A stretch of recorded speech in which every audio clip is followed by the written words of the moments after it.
Imagínese que alguien aparece de repente, como un ladrón que aparece sin previo aviso. Así fue como Jesús se reveló a mí, de una manera inesperada e impactante.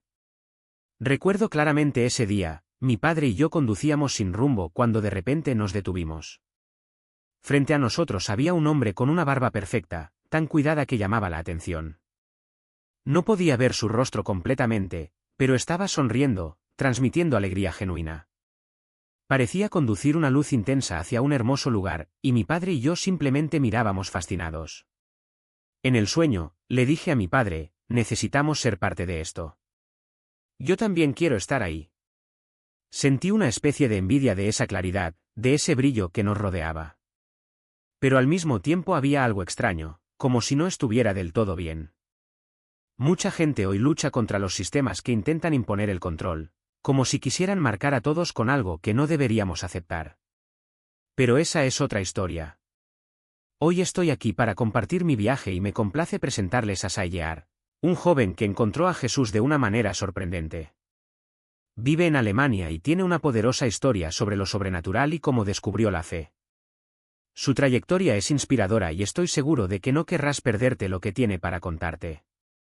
Sayear, bienvenido. Es un placer tenerte aquí. Muchas gracias, Julio. Para mí es un honor participar en este momento. Estoy feliz de compartir mi experiencia y sé que Dios hablará a través de ella. ¿Por dónde empezar? Quizás al principio, antes de que siquiera entendiera nada sobre la fe. Mis padres son turcos, pero no siguen estrictamente el Islam. De hecho, son más liberales en cuanto a religión. Nunca crecí en un ambiente cristiano, ni siquiera religioso. Siempre pensé que Dios no existía y que la religión era algo innecesario. Para mí todo fue una gran pérdida de tiempo. Pero la vida no fue fácil. Cuando entré en la pubertad, a los 11 años, todo empezó a ir mal. La pornografía entró en mi vida, y en poco tiempo, se convirtió en una adicción abrumadora. Era algo que consumía mis días, mi mente, mi energía. Además, pasaba horas y horas jugando a videojuegos, pasando hasta 10 horas seguidas delante de la pantalla. A los 12 años esto ya era una rutina. La soledad también me acompañó. No tenía verdaderos amigos, comía compulsivamente y con frecuencia empezaron a surgir pensamientos suicidas. A los 13 años, o incluso antes, me di cuenta de que esto no podía continuar. Quería cambiar, salir de ese ciclo destructivo. Empecé a dedicarme a actividades más saludables, como el ejercicio físico. Empecé a entrenar todos los días, intentando crear una rutina positiva. Por un tiempo funcionó. Durante 6 meses me sentí mejor, más disciplinado. Pero, inevitablemente, acabé volviendo a mis viejos hábitos, como si nada hubiera cambiado. Este patrón se repitió durante años. A veces lograba aguantar un rato, pero siempre recaía. Nunca me cuestioné si realmente era bueno para mí, porque durante los periodos de mejora me sentía bien y eso era suficiente. En uno de estos intentos de cambio sucedió algo diferente. Habían pasado 6 o 7 meses desde que estaba firme en mi nueva rutina, no solo haciendo ejercicio y estudiando, sino también investigando temas que ampliaran mi visión del mundo. Estos no eran temas superficiales. Profundicé en figuras como Terence McKenna, conocido por sus ideas sobre psicodélicos, y podcasts como Joe Rogan, que ha entrevistado a personas como Bob Lazar, quien afirma haber trabajado en proyectos secretos que involucran tecnología extraterrestre. También exploré canales como Billy Carson, Bill Moff y Eric Hacker, así como informes sobre experiencias con DMT y otros compuestos que prometían expandir la conciencia. Esta búsqueda me llevó a un camino espiritual. Empecé a interesarme por el budismo, la meditación e incluso dispositivos que simulaban experiencias psicodélicas, como el rote, que prometía alterar la percepción solo con estímulos sonoros. De ser escéptico pasé a aceptar la existencia de lo sobrenatural. Era como si mi mente se abriera a posibilidades que antes había rechazado. Al mismo tiempo comencé a ayunar, no por motivos religiosos, sino porque leí que era bueno para el cuerpo, ayudando con la regulación hormonal y la salud general. En 2024, alrededor de mayo, mi investigación me llevó a descubrir cosas inquietantes. Descubrí teorías sobre grupos poderosos que, según algunos, planeaban controlar a la humanidad y propagar el mal. Esto me impactó profundamente. Siempre he creído en las instituciones, en los gobiernos, y descubrir que quizás había fuerzas oscuras actuando detrás de escena me llenó de miedo. Comencé a sentir un pánico constante, una angustia que no podía controlar. En un momento de desesperación, aún sin creer en Dios, decidí orar. Fue algo instintivo, como si no hubiera otra salida. Pasé días ayunando, meditando y orando, especialmente por las noches, durante horas y horas. Hasta que, al octavo día, sucedió algo extraordinario. Mientras oraba, vencida por el miedo, sentí una presencia. De repente, toda esa angustia se convirtió en una paz inexplicable, un amor que no venía de mí. No era algo común. Era como si me hubieran quitado algo pesado, como si me hubieran quitado un peso de encima. Recuerdo haber oído llorar, como si se soltara una voz interior. No puedo describir las palabras, pero fue como si algo maligno estuviera siendo expulsado. Comencé a llorar, invadida por una sensación de alivio y libertad. Fue en ese momento que comprendí que algo sobrenatural había sucedido. No fue solo un cambio de humor o un efecto psicológico. Fue real y lo cambió todo. Una paz profunda, y supe que esto no era solo una experiencia intensa, era real. Pero al día siguiente, cuando desperté, dudé. Recuerdo haber pensado, esto no puede ser cierto. Soy una persona racional, ¿cómo voy a explicar esto a los demás? Aún así, algo dentro de mí no me dejaba ignorar lo sucedido. Por curiosidad decidí comprobar si ese momento había dejado algún rastro en el mundo físico, algo más allá de mi percepción. Miré alrededor de la habitación y todo parecía normal, excepto el reloj digital en la pared. Se restableció al año 2002. Quedé paralizado. ¿Cómo es esto posible? No fue un fallo técnico, ni un error de configuración. Pregunté a mis padres y a mi hermana y todos me aseguraron que no habían tocado el dispositivo. En ese momento supe que ya no podía dudar. Algo más grande de lo que yo entendía había sucedido. Esa fecha y hora quedaron grabadas en mi mente. Durante todo el día no pude dejar de pensar en ello. Finalmente decidí buscar en Internet, como si algo me impulsara a buscar una respuesta. Y luego, aparecieron 2 vídeos en los resultados. El primero era de un gran canal de noticias, pero algo raro. El vídeo parecía hecho exactamente para ese momento, como si me hubiera estado esperando. El segundo era de un sitio web desconocido sobre Jesús. En él, una persona leía la historia de Lázaro, el hombre que murió y fue resucitado por Cristo después de 4 días. El mensaje central fue claro: el Señor despierta a quien Él quiere. Al escuchar esas palabras, sentí un profundo impacto. En ese momento me reconocí en Lázaro. Mi alma estaba muerta y algo, o alguien, la había despertado. Jesús no estaba en un libro lejano ni en una historia antigua. Él estaba allí, hablándome directamente. Aunque antes no tenía ninguna relación con él, salvo algunos vagos recuerdos de mi infancia, no parecía una coincidencia. Fue como si se hubiera abierto una puerta y ya no pudiera cerrarla. Fue entonces que recordé un versículo que descubrí más tarde era Mateo 7:7, pedid y se os dará, buscad y encontraréis, llamad y se os abrirá. La curiosidad que Dios puso en mí no fue casualidad. Fue una invitación. Mi espíritu, una vez dormido, ahora estaba vivo. Y ya no podía negarlo. Aún así, la duda persistía. ¿Cómo puedes aceptar algo así de un momento a otro? Entonces dije una oración sencilla, casi un desafío: Dios, si eres real, si Jesús es la verdad, no puedo creer sin pruebas. Necesito señales, algo que vaya más allá de mi imaginación. No sabía que en la Biblia había advertencias contra tentar a Dios, pero en ese momento era todo lo que podía hacer. Y llegaron las señales. No todo de una vez, sino poco a poco, como si Dios supiera exactamente lo que necesitaba creer.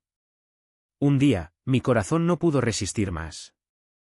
Recordé todas las demás religiones que había explorado: budismo, islam, filosofías espirituales, y ninguna de ellas había respondido a mi grito. ¿Quién hará algo malo en el mundo? ¿Quién escuchará mi oración? Ninguno de los seres superiores que invoqué me dio respuesta. Pero Jesús, sí.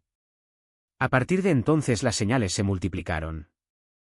Empecé a tener sueños recurrentes con una figura de pelo largo, hasta los hombros, que siempre aparecía inesperadamente. Era como si me estuviera diciendo, estoy aquí. Y luego, en uno de mis paseos por el bosque, lugar donde solía reflexionar, conocí a un hombre mayor, de unos 80 años.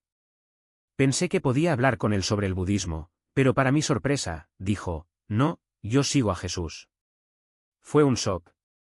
Poco después, conocí a otra persona que, como yo, estaba buscando respuestas espirituales, pero cuando le conté mis experiencias, ella respondió, yo también sigo a Jesús.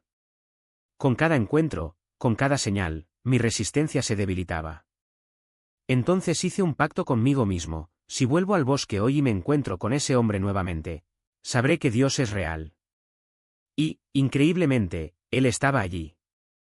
No una, ni dos, sino varias veces. A veces iba en momentos aleatorios y allí estaba él, como si me estuviera esperando. En una de estas ocasiones sucedió algo extraordinario. Cuando lo vi, había una luz intensa detrás de él, como si el sol brillara directamente sobre su figura. Parecía más grande, más radiante, como si una presencia divina lo rodeara. Fue entonces que recordé un pasaje de la Biblia, en Hebreos, que habla de que los seguidores de Cristo se convertían en santos sacerdotes. En ese momento entendí que no se trataba solo de creer, sino de transformarme. Y supe que, de alguna manera, Dios me estaba llamando a algo más grande. Pero antes de poder continuar, necesitaba estar seguro. Entonces seguí pidiendo señales y él siguió respondiendo. Hasta que un día ya no se pudo negar. Como si una presencia sobrenatural me rodeara. Estas experiencias no fueron sueños ordinarios. Eran algo más profundo, casi como visiones. En el primero me vi en un lugar hecho de metal brillante, cubierto de flores y bañado por una luz tan intensa que no puedo describirla con palabras. Era un entorno vasto, pero lo único en lo que podía concentrarme era en ese brillo y ese sentimiento de amor incondicional. De repente me concentré y algo así como un túnel se abrió ante mí. Lo crucé en espíritu, y los colores cambiaron entre gris, negro y blanco, hasta que desperté. No fue solo un sueño, fue un fenómeno. La segunda visión fue aún más sorprendente. Me encontraba en un edificio grandioso, todo dorado, con inmensos ventanales por los que entraba la luz sin límites. Era un lugar tan vasto que no se podía ver el final, como si fuera infinito. En el interior había gente radiante y feliz, casi como si brillaran desde dentro. En el centro de la sala estaba junto a un joven, quizás europeo, con quien intercambié sonrisas y palabras de amistad. Pero detrás de él, dos hombres nos miraban con expresión curiosa, casi sospechosa, como si preguntaran, ¿qué están haciendo aquí? De repente, de nuevo, ese túnel se abrió y lo atravesé antes de despertar. Estas visiones me dejaron convencido de que no se trataba de simples ensoñaciones. Fueron experiencias espirituales, similares a los relatos de personas que han tenido experiencias cercanas a la muerte. Pero hubo una tercera visión, más inquietante. En él estaba frente a un enorme ojo reptil, de color naranja y amarillento, que me miraba con odio. El sentimiento era amenazador, como si estuviera diciendo, ¿qué crees que estás haciendo? Si sigues orando, buscando la verdad, te arrepentirás. Fue un ataque espiritual, un intento de intimidarme para que me diera por vencido.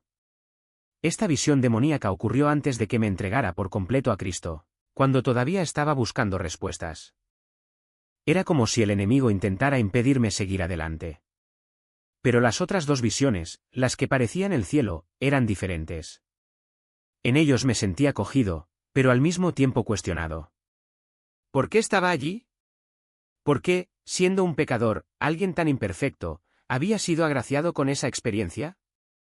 Recordé la historia de Nicodemo, el fariseo que vino a Jesús por la noche para preguntarle cómo entrar al reino de Dios. Jesús le respondió, de cierto te digo, que el que no nace de nuevo, no puede ver el reino de Dios. Nicodemo, confundido, preguntó cómo un hombre podía nacer de nuevo. Y Jesús explicó, el que no nace del agua y del Espíritu, no puede entrar en el reino de Dios. Quizás esos dos hombres en las visiones me miraban con duda porque aún no había pasado por este nuevo nacimiento. No había sido bautizado en agua, ni había recibido el bautismo en el Espíritu Santo. Estas experiencias me hicieron reflexionar, si incluso Nicodemo, un respetado líder religioso, necesitaba nacer de nuevo, ¿Cuanto más yo, un pecador en busca de redención? Pero hubo pruebas de que Dios no elige a los perfectos, sino a los que están dispuestos a buscar la verdad. Y, de alguna manera, Él me estaba mostrando que el camino no era solo creer, sino ser transformado. Realmente entendieron lo que estaba tratando de decir. En ese momento no supe si mis palabras tenían sentido para ellos, pero algo dentro de mí me empujó a seguir señalando la cruz. Era como si, incluso en medio del caos, esa luz fuera lo único que importaba. El sueño me inquietó. Después de todo, ¿qué significaba eso? ¿Por qué estaba allí, en medio de un bosque oscuro, con gente desesperada a mi alrededor? ¿Y por qué fui yo, precisamente yo, quien los llamó a la cruz? No era un pastor, no era un líder religioso, era simplemente alguien que había sido alcanzado por la gracia. Pero de alguna manera Dios me estaba mostrando que incluso lo más improbable puede usarse.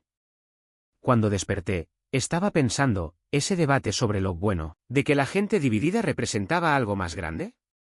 Quizás fue una metáfora de cualquier verdad que el mundo intenta distorsionar, ya sea la fe, la justicia o incluso la existencia misma de Dios. Y yo, que antes dudaba de todo, ahora me encontré del lado de los que decían, eso es mentira, no lo crean.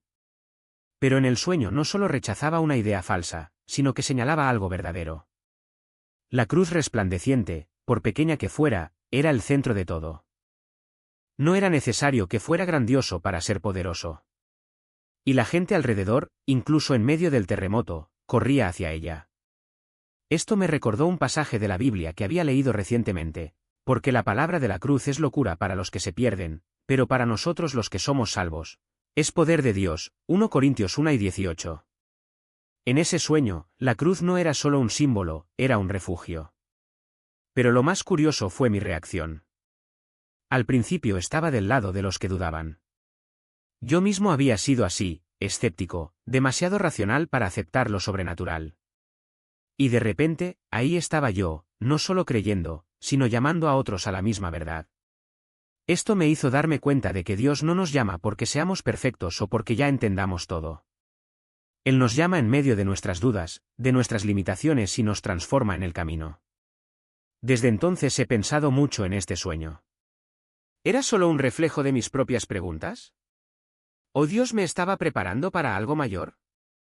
No tengo todas las respuestas, pero una cosa sí sé, el viaje con Cristo no se trata de tenerlo todo resuelto. Se trata de confiar, incluso cuando no entendemos. Se trata de señalar la cruz, incluso cuando el mundo que nos rodea parece desmoronarse. Y a veces, es precisamente en los momentos en que nos sentimos más perdidos cuando Dios nos muestra que Él ya está allí, brillando, incluso en la oscuridad. Algo que el enemigo usó para intentar desviarme. Y mira, no fue fácil. Cada vez que me resistía, la presión parecía aumentar, como si hubiera una fuerza invisible poniendo a prueba mis límites. Pero algo dentro de mí lo sabía, esta no era solo una batalla contra la carne, sino contra principados y potestades. Y la única arma que funcionó fue la palabra. Recuerdo que en uno de esos momentos estaba tan cansado que casi me di por vencido. Pero entonces me vino a la mente un versículo que había leído días antes: someteos, pues, a Dios, resistid al diablo, y huirá de vosotros. Santiago 4:7. Y fue como si una llave girara en la cerradura. En el momento en que declaré esto en voz alta, la tentación perdió fuerza. No desapareció inmediatamente, pero se debilitó, como una sombra que se disipa ante la luz. Lo más interesante es que, después de estos episodios, comencé a notar un patrón. Cada vez que me acercaba a Dios, ya fuera mediante la oración, la lectura de la Biblia o incluso el ayuno, las tentaciones disminuían. No desaparecieron por completo, pero perdieron el poder de controlarme. Era como si el enemigo supiera que yo estaba fortalecido y por eso se retirara. Pero cuando me relajé, cuando bajé la guardia, él volvió con más intensidad. Y no fueron solo tentaciones sexuales. A veces era la pregunta: ¿Dios realmente se preocupa por mí? Otras veces, era orgullo: no necesito que nadie me diga qué hacer. Incluso apareció la pereza espiritual, como una invitación a posponer la oración o la lectura de la palabra. Pero en cada una de estas situaciones aprendí una lección valiosa: el diablo no juega en el trabajo. Él estudia nuestras debilidades, nuestros puntos ciegos y ataca allí mismo. Pero aquí está la buena noticia, Él no tiene poder sobre los que están en Cristo. Por muy feroz que sea el ataque, la victoria ya se ha conseguido en el cruce. Lo que debemos hacer es mantenernos firmes, como nos enseña Pablo en Efesios 6 y 13, por tanto, tomad toda la armadura de Dios, para que podáis resistir en el día malo y, habiendo terminado todo, estad firmes. Y esto no es solo una metáfora. Es una realidad espiritual. En mis sueños, vi claramente cómo se desarrollaba esta batalla. Como aquella en la que yo estaba en el barco y se abrió la bodega, liberando a esas criaturas. Representaban las fuerzas del mal que, al final de los tiempos, serán liberadas por un breve periodo. Pero incluso allí había esperanza, los que están en Cristo no deben temer. Pueden rugir, pueden amenazar, pero no tienen autoridad sobre nosotros. ¿Y ese hombre de cabello dorado que acecha mi casa como un ladrón? Simbolizaba la venida repentina de Jesús, como un ladrón en la noche, 1 Tesalonicenses 5, 2. No para sorprendernos con el miedo, sino para recordarnos que debemos estar siempre vigilantes, con las lámparas encendidas, dispuestos a encontrarle. El sueño del novio guiando a la novia a un hermoso lugar, ese me dejó una profunda impresión. Mi padre y yo vimos esa escena, queriendo ser parte de ella, pero terminamos alejándonos. Fue como una advertencia, Dios está preparando un pueblo para sí mismo, una novia pura lista para encontrarse con el esposo. Y tenemos una opción, o nos preparamos o nos quedamos al margen, observando desde lejos. Y esta verdad no solo se revela en los sueños. Cuando comencé a investigar más sobre lo que estaba pasando en el mundo, las estrategias ocultas, las alianzas oscuras, las personas en posiciones de poder que parecen haber vendido sus almas, todo empezó a tener sentido. El enemigo no se queda de brazos cruzados. Está actuando, manipulando, intentando engañar a la mayor cantidad de gente posible antes del gran día. Pero esto es lo que he aprendido, no importa cuán oscuro parezca el mundo, la luz de Cristo es más brillante. No importa cuán feroz sea la batalla, la victoria ya es nuestra. Lo que debemos hacer es mantenernos firmes, alimentar nuestra fe y nunca subestimar el poder de la oración. Porque, al fin y al cabo, la guerra ya está ganada. Solo tenemos que elegir de qué lado queremos estar. El enemigo actúa con astucia, pero Dios nos revela sus estrategias a través de sueños, visiones y hasta su palabra. Cuando enfrentamos estas batallas espirituales, no estamos solos. El Señor nos muestra, claramente, que el mal teme perder a quienes se entregan a Él, que están bautizados y firmes en su fe. Y cuando nos encontramos con estas manifestaciones, como nubes oscuras que rodean nuestra mente o figuras oscuras que intentan intimidarnos, la respuesta es simple: invocar el nombre de Jesús. Recuerda aquella noche en que, en el sueño, estabas acostado y sentiste la presencia del mal a tu alrededor. No lo dudaste. Incluso ante el miedo, ordenaste en el nombre de Jesús: muéstrate. Y se rebelaron. No como vagas sombras, sino como lo que realmente eran, demonios. Quizás sus ojos fueron abiertos en ese momento, o quizás ellos mismos se presentaron ante la autoridad del nombre de Cristo. Y luego, cuando el miedo intentó apoderarse de ti, gritaste: Jesús, ayúdame. ¿Y él vino? No era un ángel cualquiera. No era una figura lejana. Era el Señor mismo, vestido de blanco, con cabello castaño hasta los hombros, irradiando una luz tan intensa que disipaba toda oscuridad. No necesitaba hablar. Su presencia fue suficiente. Y cuando, como un niño curioso, le preguntaste: ¿eres tú Jesús?, él simplemente sonrió y se acercó. No había ninguna duda. Era él. El que vence la muerte, que rompe las cadenas, que nos rescata de las tinieblas. Pero Dios no se detiene allí. Él no solo nos libera, nos muestra lo que sucede a nuestro alrededor. En otro sueño, utilizó una imagen poderosa, como si fuera una escena de la película Matrix, para revelarnos la realidad espiritual. Había dos mundos, uno, ilusorio, donde todo parecía perfecto, donde la gente vivía en una falsa felicidad, sin darse cuenta de que estaba atrapada. Y otro, el mundo real, escondido detrás de una torre, donde la gente estaba conectada a auriculares y les decían mentiras: no eres digno, no eres amado, no vales nada. Pero entonces sucedió algo extraordinario. Sopló un viento y cayeron unos auriculares. La mayoría fueron rápidamente reemplazados por los guardianes de la ilusión, Los demonios que patrullan para mantener atrapada a la gente. Pero hubo uno que no lo logró. Uno que resistió. Y viste lo que le pasó, en el mundo real era libre, en el mundo ilusorio, huyó de sus perseguidores. Se escondió, luchó para no ser capturado nuevamente. Y Dios le mostró su llamado, ayudar a quienes comienzan a ver la verdad, a aquellos cuyos ojos se abren a la realidad espiritual. Porque eso es lo que más teme el enemigo, que la gente despierte. Que se den cuenta de que no necesitan vivir bajo el peso de la condenación, que no están solos, que fueron creados para algo mucho más grande. Y por eso trabaja tanto para mantenernos distraídos, para hacernos creer que no hay salida, que no hay esperanza. Pero la verdad es que estamos ungidos para vivir en libertad, para caminar con Dios, para ser parte de su plan. Y los sueños no paran. Dios continúa advirtiéndonos. En una visión reciente, mostró que mientras dormimos, el mal está obrando. Las personas en posiciones de poder traman planes oscuros, se preparan para controlar, manipular y sembrar aún más oscuridad. Quizás fue una advertencia sobre lo que está por venir, sobre cómo el enemigo está acelerando sus planes. Pero usted oró pidiendo revelación y Dios respondió.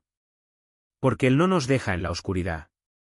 Él nos da discernimiento, nos muestra los signos, nos prepara para lo que está por venir. Y entonces surge la pregunta, ¿qué podemos hacer?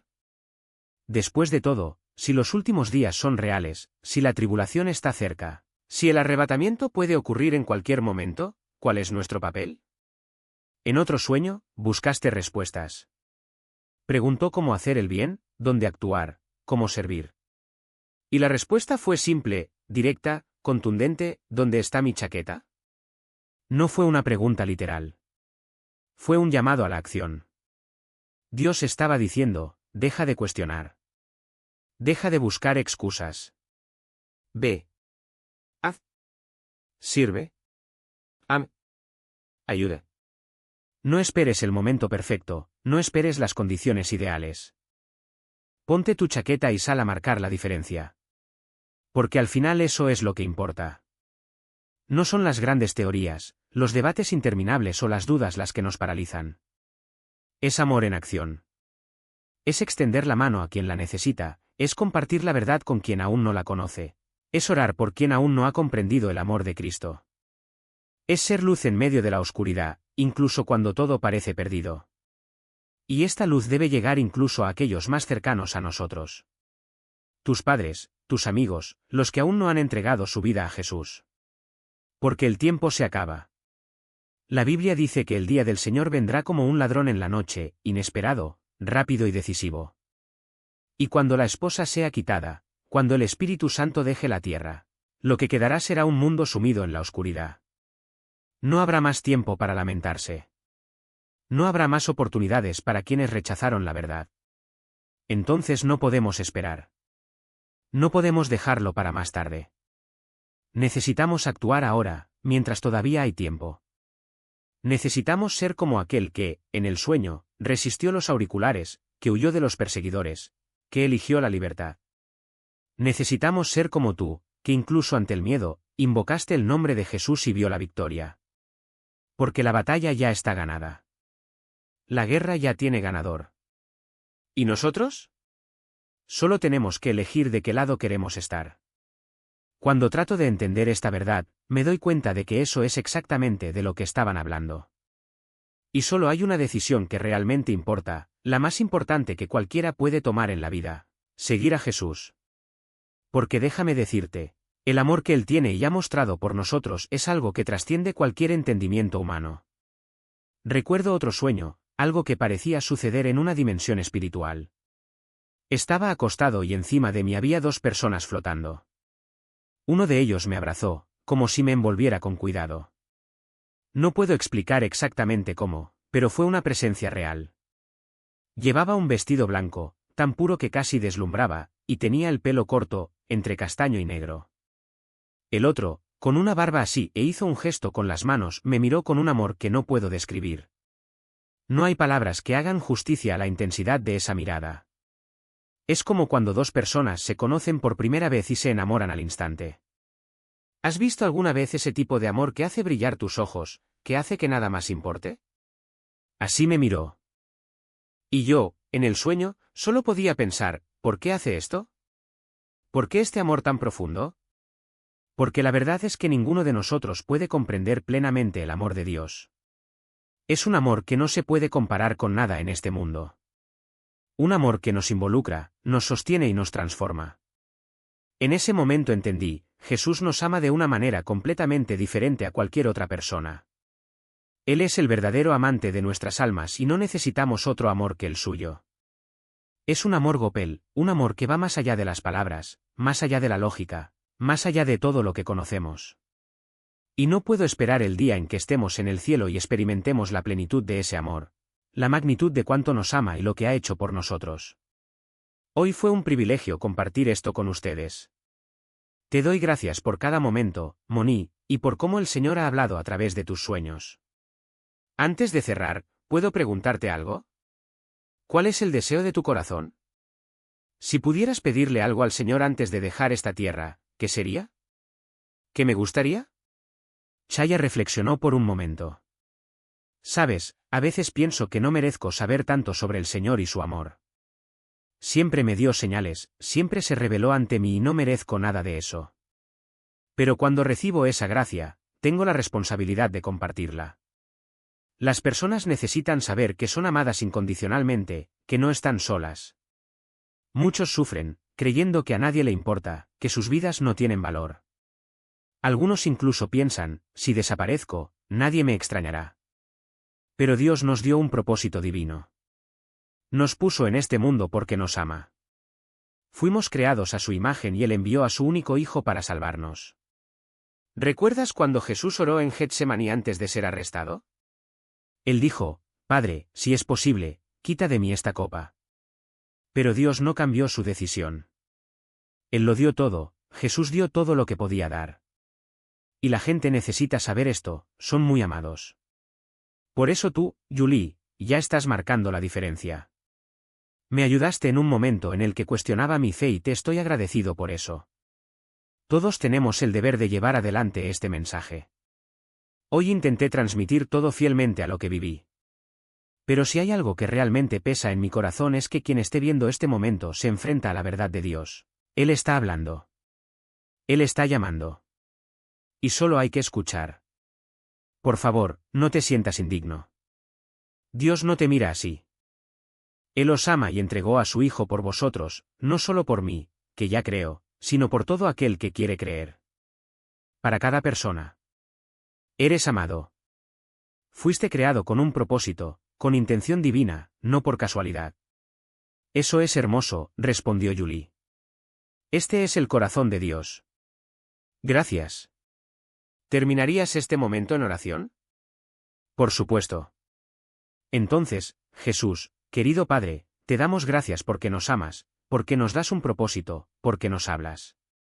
Te damos gracias porque el Señor es santo, y porque todo mal, todo obstáculo, todo mal plan contra nosotros no tendrá éxito si ponemos nuestra esperanza en ti. Si mantenemos nuestra fe, el Señor nos protegerá. Yo sé eso. El Señor hace milagros, hace maravillas y te doy gracias por eso. Sé que el Señor tiene planes y propósitos para cada uno. Te pido que sigas actuando, que sigas hablando a los corazones heridos, que ablandes cada corazón endurecido para que siga tu plan. Porque el plan que el Señor preparó es el mejor. En toda tu sabiduría, en todo tu amor, no hay manera más perfecta que la tuya. Gracias por el trabajo de Julio. Ella ha hecho mucho, salvando vidas con tu ayuda.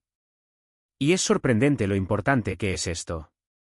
Señor, te pido que multipliques este trabajo. Julie no puede hacer esto sola, necesita más soldados, más personas dispuestas a llevar este mensaje. Que muchos sean alcanzados y salvos. Confiamos en tu nombre, Señor. Ayúdanos a comprender lo que el Señor desea en estos últimos tiempos. Que podamos llevar este mensaje a la mayor cantidad de personas posible. Te damos gracias, Señor. Gracias. Gracias.